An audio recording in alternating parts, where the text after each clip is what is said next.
Let me guess. You set big goals. You write them down.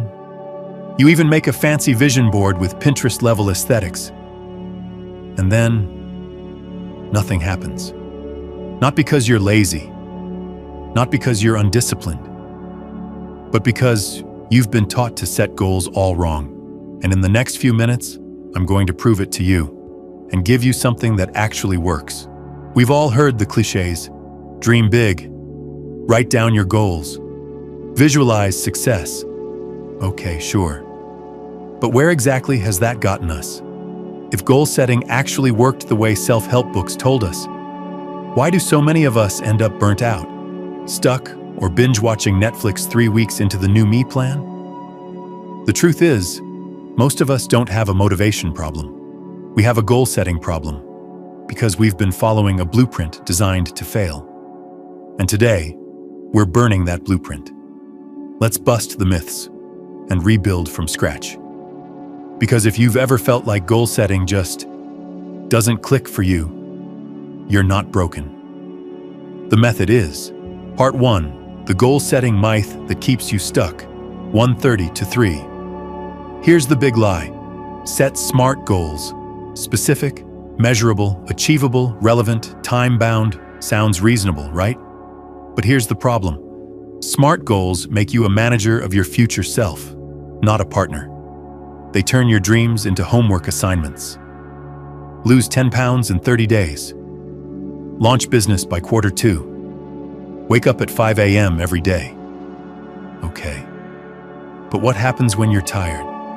Or stressed? Or when life throws actual life at you? You miss a day, feel guilty, and the whole thing collapses like a house of cards. SMART goals are like diets. They sound good on paper, but crumble under pressure. Part 2. What actually drives real change, 3-5. Let's flip this. Instead of obsessing over what you want to achieve, ask, who do you want to become? This is what James Clear calls identity-based goals. You shift from results to alignment. Instead of, I want to write a book, you say, I'm becoming someone who writes every day. Big difference. One creates pressure, the other builds identity. This works because your brain doesn't resist actions that are aligned with your identity. You don't have to convince yourself to brush your teeth. You just do it. Because you're the kind of person who doesn't walk around with dragon breath. The same applies here. Want to become fit? Don't chase a number on a scale. Become the person who moves their body every day. Part 3. The 2% rule. Make it embarrassingly easy. 5-6-15. Now here's the practical kicker. Start with ridiculously small actions. Write 1 sentence a day. Do piet push-upu. Meditate for 30 seconds. Sounds laughable, right? Perfect.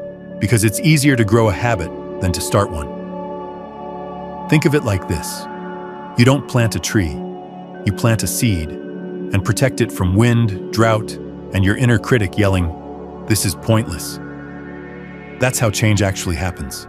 Small, frictionless, identity-based habits, repeated over time, create momentum. And momentum beats motivation every single time. Part 4, goals are not finish lines, they're compasses. 6:15-7:15. Here's a mindset shift. Your goals are not destinations, they're directions. If you treat them like finish lines, failure becomes permanent. If you treat them like compasses, failure becomes feedback. Miss a day? Cool. Adjust. Didn't reach your goal by the deadline? Okay, keep walking.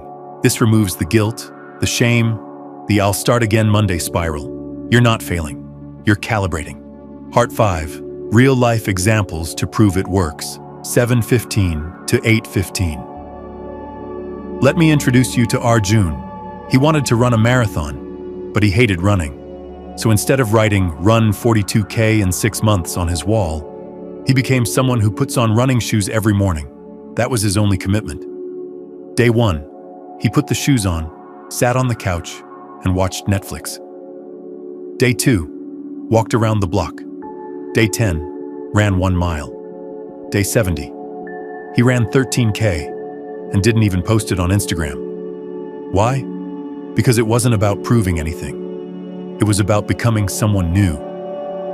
And he did. Conclusion, 8:15 to 9:15. Let's recap. Goals don't fail because you're weak. They fail because the system was never built for real life. Smart goals can be helpful, but only if you build identity first. Tiny, repeated actions matter more than grand, unsustainable plans. Your future isn't shaped by your ambition.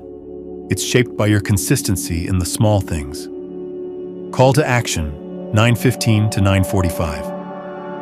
If you're done with goal setting that feels like punishment, if you're ready to build a system that actually fits your brain and your life, then hit subscribe. Because next time, I'll show you how to use procrastination as fuel. Yup, you read that right. Welcome to the self-upgrade, where we stop chasing productivity hacks and start becoming who we were meant to be.